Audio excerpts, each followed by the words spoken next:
नमस्कार दोस्तों, स्वागत है आपका अपने यूट्यूब चैनल पे। आज हम 15 मिनट में 25 क्वेश्चन कैसे करते हैं मैथ के, वो करने वाले हैं। चलिए शुरू करते हैं। ये 2025 सीजीएल प्री का पेपर है। इसमें हमने देखिए टेक्स्ट बुक में वैसे तो 20 मिनट देते हैं, 20 मिनट टाइम देता है, लेकिन मैं 15 मिनट के टाइम के हिसाब से मैंने इसको अटैम्प्ट किया। देख लीजिए यहाँ पे भी दिखा देगा टाइम। ये टाइम है मेरा 14 मिनट की। सेक्शनल टाइमिंग 15 मिनट की होने वाली है, तो उसी हिसाब से अपन करने वाले हैं प्रैक्टिस। ठीक है। एक बात कहना चाहूँगा कि यदि मेरे को लाइव सोल्व करते देखना है कि मैं यहाँ पे मेरा टेस्ट चल रहा है, लाइव कर रहा हूँ, तो आप मुझे कमेंट बॉक्स में लिख के बोल दीजिए सर कि लाइव ही चला दीजिए। क्योंकि कई बार ऐसा होता है कि आपको विश्वास नहीं होता कि इसने कर कैसे लिया। इश्यू आता है, टेस्ट इश्यू, कोई बात नहीं, बोल दीजिए तो कर लेंगे। चलिए सॉल्यूशन करते हैं। एक मिनट, हॉटस्पॉट बंद हो गया। इसमें मैंने 15 मिनट में 25 क्वेश्चन किए हैं, जिसमें एक क्वेश्चन गलत हो गया। कई बार सिली भी जाता है, कई बार क्वेश्चन हार्ड आ जाता है, और कई बार लैंग्वेज समझ नहीं आती। क्वेश्चन इजी रहता है, लैंग्वेज की भी प्रॉब्लम रह जाती है। ठीक है, तो इसमें कई बार आपको दिक्कत आ जाती है।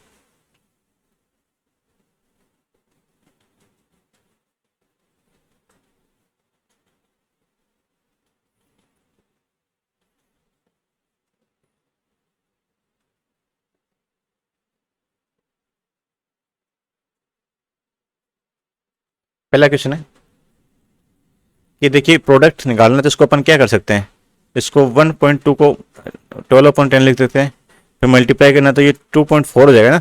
2/5 तो 0.4 होता है, तो 2.4 तो 24/10 कर सकता हूँ मैं, 24/10। ठीक है, ये 3/4 है। अब मेरे को बताइए 4 काटना है, तो 4 से मैं 6 बार काटूंगा।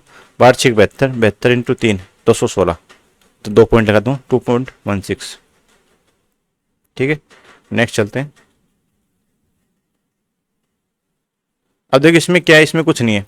देखो ऊपर 0.1 है इंटू 0.1 की क्यूब, मतलब a क्यूब है, b क्यूब है, लेकिन नीचे भी एक x क्यूब है और y क्यूब है। लेकिन आपको दिख रहा है यदि मैं इसको ओपन करूं तो 0.3 में यदि 3 इंटू 3 कॉमन लेता हूं तो 0.1 इंटू 0.1 इंटू 0.1 बचेगा, और ये 0.09 क्या बचेगा, 0.03 बचेगा, इंटू 0.03 बचेगा, इंटू 0.03 बचेगा। ठीक है, तो मैंने ये बाहर ले लिया ऊपर, और ये ऊपर वाला और नीचे वाला सेम होगा, तो कैंसिल आउट हो जाएगा। 1/27 बच गया।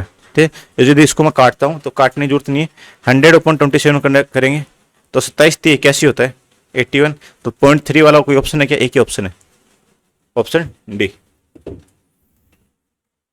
देखो अब क्वेश्चन आपको पूरा करने की जरूरत नहीं है, क्योंकि आपके पास टाइम कम है, तो पूरा कर नहीं सकते ना आप क्वेश्चन आपके इधर यूनिट डिजिट मैच करोगे या उसके आसपास का मैच करोगे।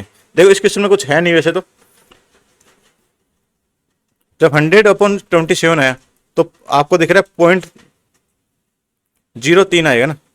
ठीक है, मतलब 0.3 आएगा, 0.3 आएगा, तो 0.3 देखिए आप किसी ऑप्शन में, इसमें नहीं, इसमें नहीं, इसमें नहीं है, इसमें ही एक ही ऑप्शन में, ऑप्शन डी। ओके, अब ये देखिए इसमें थोड़ा सा टाइम लगा मेरे को, क्योंकि क्वेश्चन क्या है कुछ रहा है, मैंने कर कुछ छोड़ दिया। पहले तो इसको मैं हिंदी कर लेता हूँ। क्वेश्चन कह रहा है कि जो पॉइंट अनुभव डिपार्टमेंट ए में 1.65 मीटर से कम ऊंचाई वाले, तो मैंने 1.65 से सिर्फ 11 को ले लिया, लेकिन चारों आएंगे तो हो जाएगा 20-25, और बी में ये तीनों ऐड हो जाएंगे,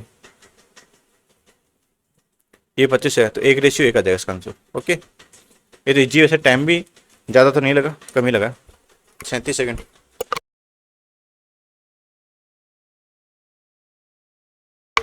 कई बार डीए में थोड़ा टाइम लग जाता है, उसमें एक दो चीज़ एक्स्ट्रा करनी पड़ती है आपको। चलिए ये तो इजी हो जाएगा वैसे तो।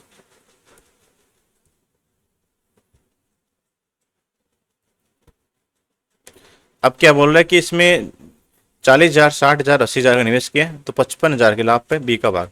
तो इसको मैं डायरेक्ट क्या ले सकता हूँ, 2:3:4, 2:3, 3:4, टोटल कितना हो जाएगा, 5, 4, 9, 9 की वैल्यू कितनी दे रखी 55,000, तो एक की वैल्यू कितनी 55,000, 55/9 कर देता हूँ। और बी का तो 3 की वैल्यू पूछी, तो इसको 3 से काटता हूँ तो 55/3 है, ठीक है। और आपको पता है 18×3 = 54 होता है, तो एक बचेगा, ये एक से 18 से 1/3 मतलब 18.33, 18.33 है क्या ये वाला। पूरा करना ही नहीं ना, टाइम कैसे बचाओगे, पूरा थोड़ी करके टाइम बचाओगे, टाइम तो आपको यहाँ पे शॉर्टकट करना पड़ेगा ना, ये क्या बोलते हैं कैलकुलेशन में भी। जब तक आप कैलकुलेशन शॉर्ट नहीं करोगे, आप 55 को यदि काटने लगोगे, 3 1 जा 3 1 जा 3, फिर 2 5 3 8 जा 24, फिर 1 बचेगा, फिर 0 लेके आओगे, फिर 3 3 जा 9, ऐसे करोगे तो इसमें टाइम लगेगा। आपको ऑप्शन देखना है ना, ऑप्शन चेक करना है कि ऑप्शन में तो 18 के अलावा कोई ऑप्शन ही नहीं ना। यदि ऑप्शन सारे ऐसे बनते हैं 18.367, 18 पॉइंट कुछ ऐसे, तो फिर आप थोड़ा चेक करते हैं, लेकिन ऑप्शन ऐसे नहीं है, दूर दूर ऑप्शन है, तो आप इजी हो जाएगा। बोला कि ए और बी ने 60,000 और 80,000 का निवेश किया है, 1 वर्ष के बाद प्रॉफिट को बांटा है, जिसमें पूंजी का 10% का ब्याज दर भी शामिल है, तो 25,000 का टोटल ब्याज है ब्याज सहित।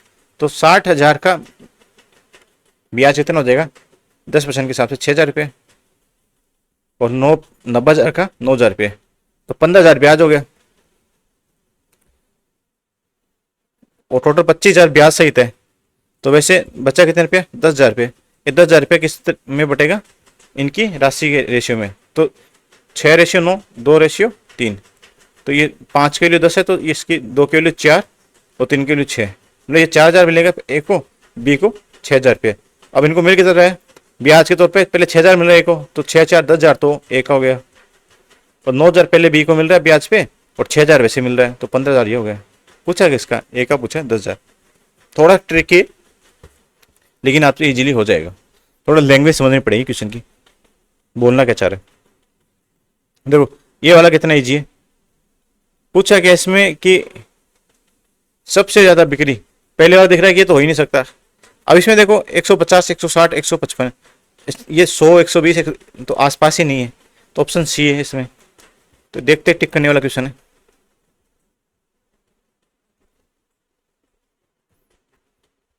ये थोड़ा सा लंबा, ये वाला लंबा हो जाएगा। इसमें क्या किया इन्होंने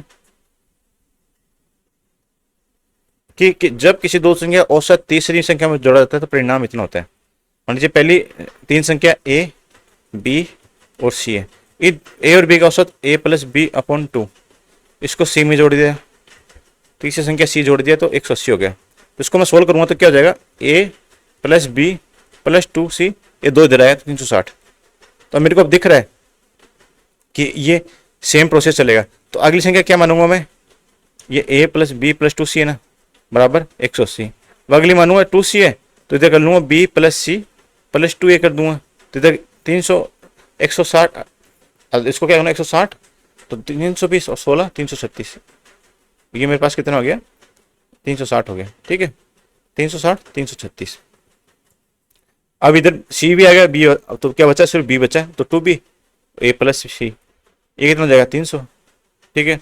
अब तीनों संख्या का एवरेज पूछा है। अब देखो ए कितना, 1 हो गया, 2 हो गया, 3 हो गया, 1 2 3 और 1 4, 4a तो 4b 4c, और इस चारों को ऐड करता हूं तो 6 9 और 9 9/4, तो a + b c का 8 हो जाएगा। फिर इसको 3 से डिवाइड भी करना है, तो 12 12 × 96 बचा 3 12 3 36 83। थोड़ा सा टाइम तो लगेगा इसमें, 4 से 5 क्वेश्चन तो मतलब 3 से 4 क्वेश्चन तो आएंगे आपको कैलकुलेशन वाले।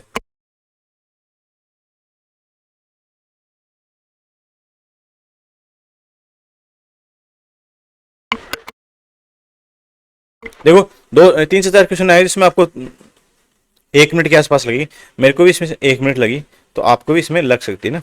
1 2 क्वेश्चन तो ऐसे आएंगे। अब देखो इसमें क्या है, एकदम इजी क्वेश्चन है कि बोल क्या रहा है कि 100 बच्चे गए, 10 फ्रेंड्स मतलब गार्जियन गए एक ट्रिप पे, प्रत्येक छात्र को कुल छात्र 15% के बराबर, मतलब कुल छात्र कितने 100 का 15% मतलब 15 है, प्रत्येक छात्र को 15 मिली, 100 छात्र को कितने मिल जाएगी 1500 मिल जाएगी, ठीक है। अब क्या बोला कि स्नैक पैक दिया गया और प्रत्येक संरक्षक को कुल छात्र 100 का 25 25, तो 25 1 को मिले तो 10 को कितने 150, टोटल पूछा है 1750, ठीक है। वैसे पढ़ने में थोड़ा लंबा लग रहा है। देखो लेंथ जितनी, क्वेश्चन की लेंथ जितनी लंबी होगी वो क्वेश्चन उतना ही इजी बन जाएगा करने के लिए। ठीक है, नेक्स्ट है। अब भी देखो क्या बोला है, मैंने पहले ही आपको ब्याज के अंदर इफेक्टिव रेट ज्ञात करना बताया था। इफेक्टिव रेट कैसे निकालते हैं? अब क्वेश्चन क्या हो रहा है कि 2 साल और 6 महीने, तो पहले साल के लिए 10%, दूसरे साल के लिए 10%, तीसरे साल मतलब 6 महीने के लिए, पूरे 12 महीने के लिए कितनी है 10%, तो 6 महीने के लिए 5%, तो इसका 5% निकालूंगा। ठीक है, अब इफेक्टिव रेट कैसे निकालेंगे? ये 2 साल है तो इसका तो 21 हो जाएगा। अब 21 हो जाएगा, नहीं तो उसको मैं क्या कर सकता हूँ, A plus B plus A B अपन 100 से भी निकाल सकता हूँ। लेकिन अपने को पता है 10 साल की दो साल का इफेक्टिव रेट 21 होता है, फिर 5 साल 5% की निकालेंगे तो 21 ए प्लस बी, 21 इंटू 5 अपॉन में 100, तो ये 25 तो 26 1.05, 27.05, ये अपनी इफेक्टिव रेट होगी। क्वेश्चन में 10,000 दे रखा है तो आंसर भी कितना आएगा 2705 आएगा, ऑप्शन बी।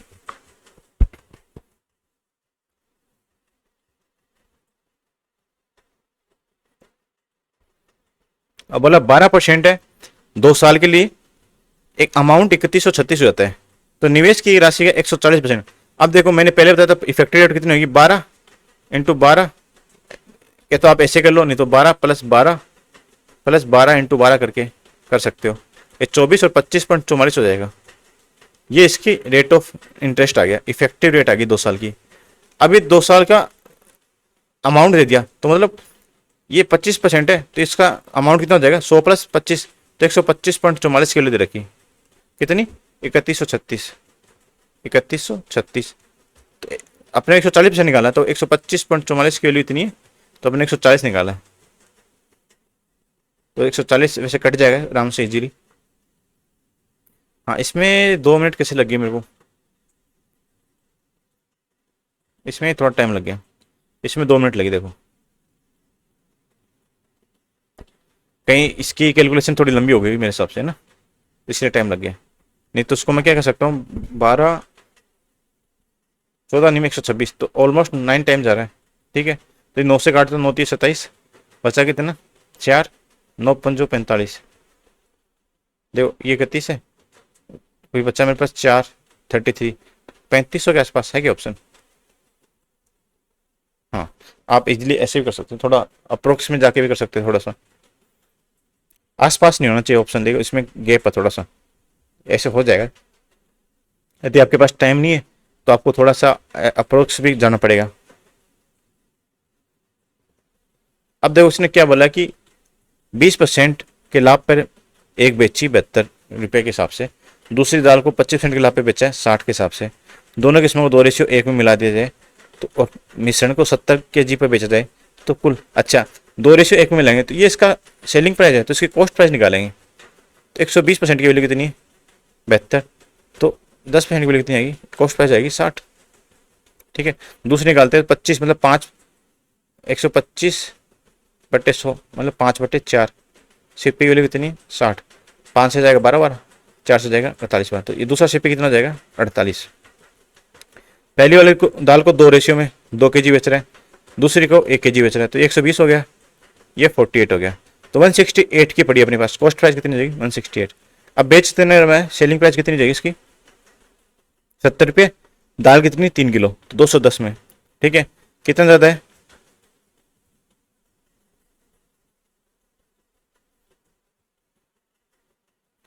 ये ज़्यादा है। देखो 100, इसको मैं 170 मानता हूँ, 170 और कितना 3 40 42। ठीक है, 42 है तो अपना जाएगा कितनी बार 4 बार, और 1/4 कितना होता है 25%, तो अपने 25% का क्या प्रॉफिट हुआ है।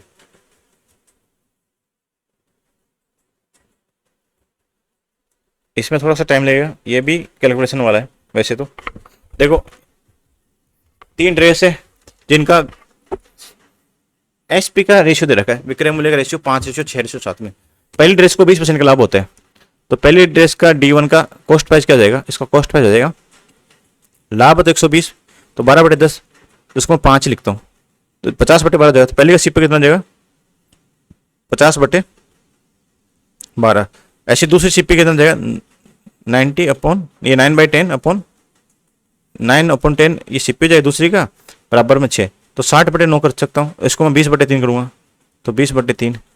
ठीक है, ऐसे तीसरी क्या जाएगा 30% का लाभ, तो हो जाएगा 70/3 13। ठीक है, ये 70/13 मेरा एलसीएम क्या आ जाएगा 12 × 13 आ जाएगा। ठीक है, इसको मैं 13 से मल्टीप्लाई करूँ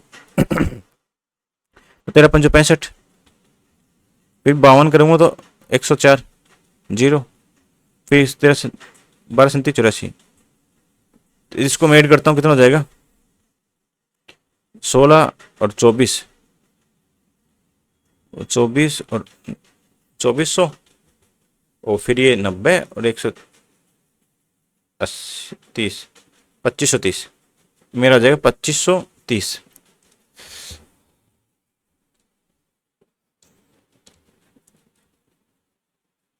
(2530/में 12 × 13) ये मेरा कॉस्ट प्राइस है। सेलिंग प्राइस कितने है 5 6 11 18। इसको मैं उधर बेचता हूँ तो ×12 × 13। ठीक है, और 12 × 13 आपको पता ही 216 होता है डायरेक्ट, 216 और × 13, 13 6 78 7 20 2 26 2 28, ये 2808 आ गया cost selling price. Cost price कितना है 2530। कितना प्रॉफिट हो गया, तो इसको 2600 मानता हूँ तो 2530, 208 और 208 और 70 278। अब देखो इंटू 100 करता हूँ, ये 0 से 0। अब देखो ये ऑलमोस्ट 10% के आसपास है ना, कि 253 2780 अपॉन में 253, तो इसका 10% कितना होता है 2530 हो जाएगा। 10% से थोड़ा सा ज़्यादा है। कोई ऑप्शन है क्या, एक ही ऑप्शन है।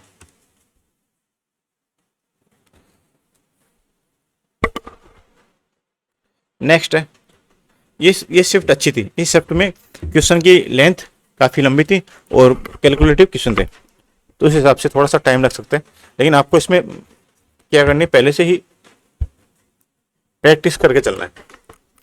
अब देखिए ये बोला कि देखो क्वेश्चन पढ़ते समय एक बार तो ऊपर ऊपर से देख लो क्वेश्चन क्या पूछ रहा है, फिर इसको जैसे लैंग्वेज बोल रही वैसे वैसे करते जाओ। अब बोला ओवन के मूल्य को क्रय मूल्य के 60% अधिक करता है, तो इसको सीपी मानते हैं। सीपी का 60% मतलब 16/10। फिर बोलता है 15% छूट दी तो 17/20। डायरेक्ट लिख रहा हूँ मैं, 15% 85 छूट देने के बाद 100, इसको काटूंगा 17/20 आएगा। तो आपको फ्रैक्शन पता होना चाहिए 17/20। देखो यदि आपको 15 मिनट में क्वेश्चन करने तो फ्रैक्शन वैक्शन आपको टिप्स पे होने चाहिए। अब बोला कि बदले में खुदरा विक्रेता उसको इसने खरीद ली, खुदरा विक्रेता ने। अब इस खरीद मूल्य इतना खरीदा और इस मूल्य से 25% अधिक अंकित करता है, तो 25% मतलब 5/4, समझ गए। ठीक है, फिर 10% छूट दी तो इसी पे छूट देगा, तो 9/10। अब बेचा कितने का, ग्राहक ने खरीदा 14,490। ठीक है, कट रहा है वहां काटेंगे अपन। देखो 4 दूनी 8। ठीक है, जीरो का भी खेल छोड़ो, जीरो का देखो ऑप्शन से क्या करो, ऑप्शन में जीरो का कोई मतलब नहीं है क्योंकि आसपास कुछ नहीं है। अब देखो 4 दूनी 8, 8 से जाएगा 2 बार, ये 5 दूनी 10, ये 10 बन गया। ठीक है, ये भी जीरो हो गया। अब देखो 17 × 9, ये 9 से जाएगा तो कितनी बार 16 बार, फिर 1 0, तो 1610 हो गया। फिर 17 से जाएगा, देखो 17 नीम 153, फिर बच्चा कितने पास 8, 17 चक्कू 68। ऑप्शन है कि 94 के आसपास, ये वाला पूरा करना ही नहीं, पूरा करना ही नहीं, आपको टाइम बचाना अपना। अब देखो क्वेश्चन क्या बोल रहा है कि देखो मैंने 10 सेकंड में किया कि 60% विलियन में 20% पानी है, तो पानी तो मात्रा स्थिर है। अब पानी की मात्रा 15% करने के लिए कितनी शराब मिलानी चाहिए। अब देखो 60% का 60 मिलियन लीटर का 20% मतलब 12 लीटर तो पानी है इस जार में। इस जार में 12 लीटर, इस 12 लीटर को मेरे को 15% बनाना है। देखो इसमें क्या होता है, जो चीज चेंज नहीं हो रही ना उसका परसेंटेज लेके चलते हैं, समझ गए। चेंज क्या नहीं हो रहा, इसमें पानी चेंज नहीं हो रहा, पानी तो 12 लीटर रहेगा। अब इसके अंदर अपन जितनी ज़्यादा शराब मिलाएंगे उतना पानी का परसेंटेज कम होता जाएगा, समझ गए। जितनी कम शराब मिलाएंगे उतना परसेंटेज बढ़ता जाएगा, और जितनी ज़्यादा शराब मिलाते जाएंगे तो पानी का परसेंटेज कम होता रहेगा। अब पानी तो 12 लीटर ही है, समझ गए। अब इस 12 लीटर का एक्स क्वांटिटी है और इंटू 15% के बराबर है। ठीक है, 15%, तो इसको कर लेते हैं अपन वैसे, ये तो ऐसे हो गया। अब देखो उसको वैसे करते हैं, ओरिजिनल करते हैं तो 60% का 20 और x का 15, ठीक है। 15 से जाएगा 4 बार, तो x की वैल्यू कितनी आएगी 80 लीटर। जो x की वैल्यू कितनी होगी 80 होगी, पहले कितनी थी 60, अब कितना बढ़ा है 20 लीटर, मतलब 20 लीटर शराब मिला दी, समझ गए। तो शराब की वैल्यू कितनी हो जाएगी 20 लीटर। ओके, नेक्स्ट है, ये तो 1 गो वाला क्वेश्चन है, हो जाएगा आपसे।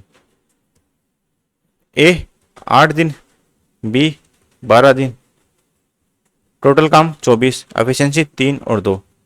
3 दिन तक 7 काम करते हैं, तो एक दिन में 5 काम करें, 3 दिन में 15 काम।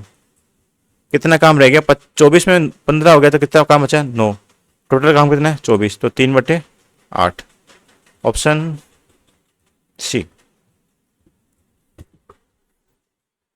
अब देखो क्वेश्चन क्या बोल रहे हैं कि पंसारी से 65 किलो वाली पर केजी वाली 40 किलो दाल, 80 पर केजी वाली एक्स दाल को मिलाया और 10% के लाभ पे बेच दिया। अब देखो 65 केजी की 40 किलो दाल मिला दी, 80 केजी की एक्स दाल मिला दी, ठीक है। इनको मिलाने के बाद ये मिश्रण तैयार किया गया। अब इस मिश्रण का 75, ये इतना अपना पैसा लग गया, कॉस्ट प्राइस लगी अपने दिन, ठीक है। अब बेच कितने मिला 75, वो 10% के लाभ पे बेचा है, तो 75 को 110% की वैल्यू होगी 75, तो 100 के निकालेंगे तो 11/10 कर देंगे, 11/10, ठीक है। अपने को प्रॉफिट हटाना है, अपने कॉस्ट प्राइस के बराबर लिखना है, तो कितना 75/11 इंटू में 10, ठीक है। अब कितनी क्वांटिटी अपने पास 40 तो एक है और एक्स के जी एक है, ठीक है। इस 11 को मैं इधर भेज देता हूँ, ठीक है। तो यदि उसको सोल्व करता हूँ कितना देगा, देखो 65 13 26 226 हो जाएगा प्लस 80x।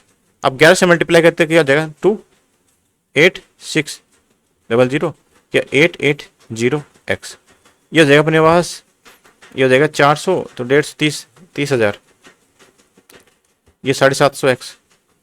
इसको मैं और सोल्व करता हूँ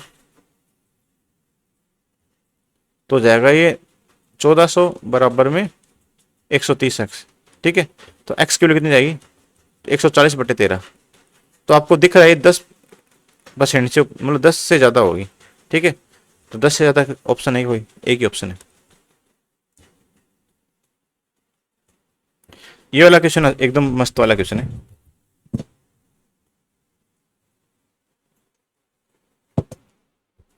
अब देखो क्या बोल रहा है क्वेश्चन, ए और बी 12 दिन में काम करते हैं, तो ए और बी 12 दिन में काम की, बी और सी 16 दिन में काम की, टोटल काम कितना है 48।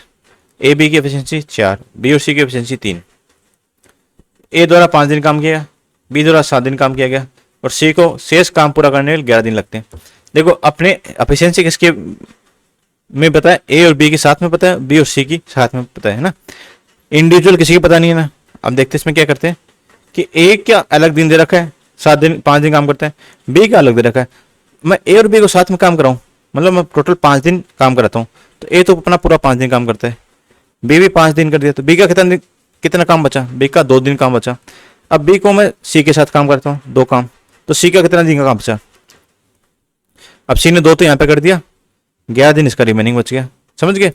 देखो ए ने पूरा 5 दिन काम किया, तो बी ने इसके साथ मिलकर काम किया, बी करता है 7 दिन काम, तो बी का 2 दिन काम बच गया, तो बी ने अगले दिन काम कर दिया, अगला काम किया बी सी के साथ 2 दिन। अब सी टोटल 13 दिन काम करता है, इसमें 2 दिन तो बी के साथ कर लिया और रिमेनिंग अकेला करेगा ये इतना दिन काम, समझ गए। अब इसमें ए और बी 5 दिन में 4 काम करते हैं, टोटल काम 20, बी सी 2 दिन में 3 दिन, मतलब एक दिन में 3 काम करते हैं, तो 2 दिन में 6, तो टोटल काम कितना हो गया 26।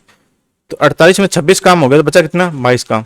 ये 22 काम कौन करेगा, सी करेगा, कितनी एफिशिएंसी से 2 की एफिशिएंसी से, मतलब एक दिन में 2 काम करेगा। अब पूछा क्या है सी अकेला भाई एक दिन में 2 काम करता है, 48 काम कितने दिन में करेगा 24 दिन में, समझ गए। हालांकि टाइप मेरे पहले की हुई थी, तो मेरे को पता था इसका कैसे करना होता है, तो वैसे मैंने टाइम इसमें 26 सेकंड लिए। एग्जाम में थोड़ा सा टाइम लग सकता है इसमें, ठीक है, 30 सेकंड 40 सेकंड तक आप जा सकते हो। अब नेक्स्ट है कि साइकिल सवार ए से बी तक 20 की स्पीड से जाता है एवरेज से, तो उसको 4 घंटे लगते हैं, मतलब पहले इसकी डिस्टेंस निकालेंगे, तो 4 घंटे लगते हैं, तो 80 किलोमीटर हो गया।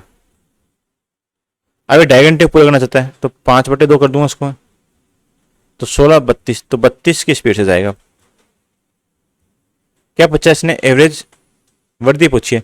पहले 20 से जाता था, अब 32 से जा रहा है, तो 12 किलोमीटर बढ़ गया। समझ गए? यदि इसने किलोमीटर पूछा है, यदि इसने परसेंटेज पूछता तो परसेंटेज निकाल लेते हैं। अब बोला कि एक ट्रेन सुबह 6 बजे ए से, स्टेशन ए से निकलती है 60 की स्पीड से, और बी की हो जाती है, मान लीजिए स्टेशन ए और बी, ये 6 बजे यहाँ से चली 6 AM पे 60 की स्पीड से, ठीक है भाई। और दूसरी ट्रेन 8 बजे निकलती है, बी से 8 बजे निकलती है, और स्पीड है इसकी 90, टोटल डिस्टेंस 540 है, ठीक है। ये 8 बजे तक कितनी चलेगी? तो 2 घंटे में चलेगी 60 की स्पीड से 120 किलोमीटर। 540 पूरा है, तो बचा कितने पास? 420 किलोमीटर। देखो उसको मैंने ऐसे क्यों किया कि दोनों की एक टाइमिंग लानी पड़ेगी, किसके लिए? इनकी दोनों की स्पीड ऐड करने के लिए। अब दोनों की स्पीड, ये इस डायरेक्शन में चल रही है, ये इस डायरेक्शन में चल रही है, दोनों की स्पीड ऐड हो जाएगी, ठीक है। तो मैंने यहाँ तक एक बार इनको इक्वल टाइम के लेके आया कि इसका यदि 8 बजे तक चलती तो 8 बजे तक 120 किलोमीटर कवर कर लिया, बचा कितना? 420। अब दोनों के बीच में डिस्टेंस कितनी होगी? 420। समझ गए? अब ये इधर से 60 चलेगी, इधर से 90, तो 150 की स्पीड से कितना कवर करेगी? इतना। तो ये हो जाएगा अपने पास 42/13, तो हो जाएगा 15 दूनी 30, 2 घंटे एक हो गया, फिर 12/48 ही होगी, तो 2 घंटे 48 मिनट, मतलब 8 बजे, फिर 10 बजे, और 10:48 पे दोनों मिल जाएगी बीच में कहीं, ठीक है। 10:48।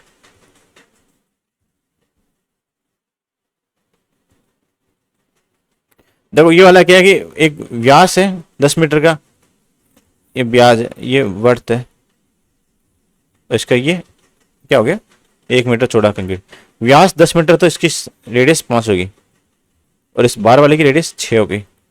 अब रास्ते को जोड़ने से बगीचे के क्षेत्रफल में पहले कितना था? 5 का पाई आर स्क्वायर करते थे 25, 25 से 6 का स्क्वायर 36 हो गया, कितना बढ़ गया? 11 बढ़ गया, कितने पे? 25 पे, 11/25 × 100, तो 44% बढ़ गया। समझ गए? देखो 13 सेकंड में किया है, तो ऐसे करना है।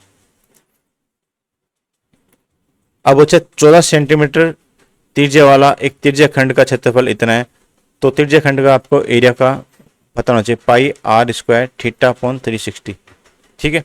ये एक एरिया निकालने का फॉर्मूला होता है। देखो यदि इसमें अपन पाई आर स्क्वायर कैसे करते हैं, यहाँ पे थीटा कितना रखेंगे? 360,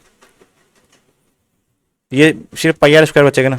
तो जब सर्कल का एरिया पाई आर स्क्वायर इसलिए होता है, पूरा फॉर्मूला इतना होता है। अब इसने कहीं पे एक थीटा दे रखा होगा, ठीक है। अब देखो उसका कोण निकालते हैं, तो पाई आर स्क्वायर मतलब 22/7 × R14 × R14 θ/360, अपने पास 154 है, ठीक है। 22 से जाएगा 7 बार, 7 से जाएगा 2 बार, इस 7 से जाएगा 2 बार, 4 से जाएगा 90 बार, तो थीटा की वैल्यू कितनी आएगी? 90 डिग्री। थीटा कितना जाएगा? 90 डिग्री। ओके नेक्स्ट, एक वर्ताकार साइन बोर्ड है, इसकी लागत इतनी है 60, 10% भाग छोड़ दिया, ये 10% छोड़ दिया, कुल लागत तो पाई आर स्क्वायर, तो 22/7, आर कितनी? 2 × 2, 10% छोड़ दिया, कितना परसेंट किया? 90%, तो 9/10। अब इसको 60 से मल्टीप्लाई कर देंगे, ठीक है। अब देखो ये इसका 2 निकालते हैं, 4 8 72, 72 को 6 से करूँगा 12 43, इसको मैं 7 से करता हूँ डिवाइड, सॉरी अभी तो 11 से भी करना है मल्टीप्लाई, तो 2 5 7 और 4, इसको 7 से करता हूँ, तो 7 6 42, बच्चा कितना? 5। अब देख 7 8 56 होता है, तो ये 680 से थोड़ा सा कम होगा, ऑप्शन है क्या? एक ही ऑप्शन है, तो आप यहाँ पे आप अप्रोक्स चल सकते हो ना।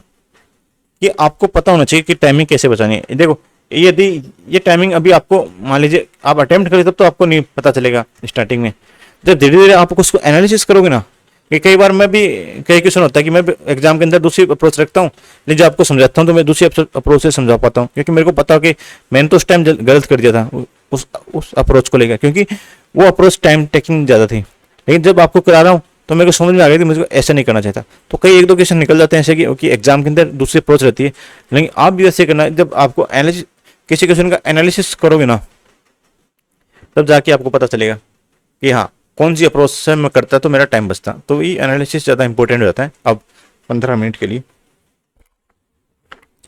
अब देखो उसके वाई का अंतर्गत पूछा, तो मैंने इसमें क्या किया था, कोऑर्डिनेट ज्योमेट्री का वाई अंतर्गत किया था मैंने 5 लिख दिया, 5 चौक 20 कर दिया, लेकिन यहाँ पे वाई का अंतर्गत 5 इंटू 4 4 होगा, 5 चौक 20, ये गलती की थी और तो कुछ नहीं इसमें। ये सबसे इजी क्वेश्चन है। ये क्यूब है, आपको पता नहीं चाहिए, x cube plus 1 x cube plus 3 into 4 बराबर में 64, तो 64 इंटू 12 माइनस 12 तो 52। ओके, ये तो इजी है। क्या करना आपको, 0.1 0.01 0.001, तो कितना 111, तो 0.111 ऑप्शन बी। ठीक है दोस्तों, यदि आपको लगता है कि मैं क्वेश्चन आपको सामने लाइव कराऊं तो मेरे को कमेंट कर देना, तो मैं वो आपको करा दूंगा। ठीक है दोस्तों, चलिए मिलते हैं नेक्स्ट वीडियो।